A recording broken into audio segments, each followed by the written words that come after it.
I am studying 4th Gandhi.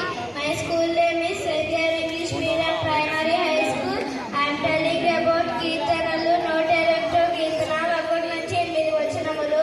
కొండల తట్టు నాకు కనిపించినాను, నాకు సాయం లేకుండా వచ్చును, వాళ్ళు నాకు సాయం కలుగును.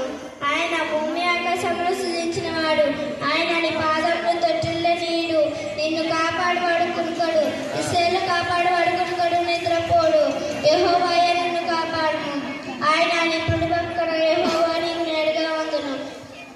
పగలు ఎండదపై నీకు తాగదు, రాత్రి వెన్నెలపై నీకు తాగదు. ఏ అపాయం లేకుండా యెహోవా నిన్ను కాపాడును, ఆయన నీ ప్రాణమును కాపాడును. ఇది మొదలుకొని నిరంతరం నీ రాకపోకలేదు యెహోవా నిన్ను కాపాడును. బైబిల్ గురించి బైబిల్ చరిత్ర. మొదట దేవుడు భూమి ఆకాశంలో సృజించాడు. సృష్టి మొత్తం 6 దినాలలో పూర్తి చేశాడు. 7వ దినం విశ్రాంతి తీసుకున్నారు. క్రీస్తు పూర్వం 4000 సంవత్సరాల ముందు ఆదాము హవ్వను నిర్మించారు. వారికి కయ్యను, ఏబేలు, షేటు కుమారుని ఇచ్చారు. షేటు తర్వాత నోవా గారు వచ్చారు. నోవా గారికి 3 కుమారులు, వారి పేర్లు షేము, హాము, యాపెదు. షేము లెక్కు, లెక్కు నుండి తరాహు, తరాహు నుండి అబ్రహాము, అబ్రహాము నుండి ఇస్సాకు, ఇస్సాకు నుండి యాకోబు.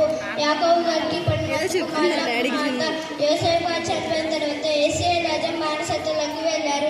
ఇశ్రాయేలు రాజ్యం బానిసత్వంలోకి వెళ్ళిన తర్వాత మోషే గారు విడిపించి 40 సంవత్సరాలు నడిపించారు. తర్వాత యెహోషువ గారు వచ్చారు. యెహోషువ గారు 25 సంవత్సరాలు నడిపించారు. తర్వాత న్యాయాధిపతులు వచ్చారు. ఆఖరి న్యాయాధిపతి సమూయేలు గారు సౌలు గారిని అభిషేకించి రాజ్యం చేశారు. తర్వాత దావీదు గారిని అభిషేకించారు. దావీదు కుమారుడు సొలొమోను గారు వచ్చారు. సొలొమోను గారి హయాంలో ఇశ్రాయేలు రాజ్యం, యూదా రాజ్యం 2 భాగాలుగా విడిపోయింది. ఇశ్రాయేలు రాజ్యం పాపక్షేమం వల్ల బబులోనుకి పంపబడింది. యూదా రాజ్యం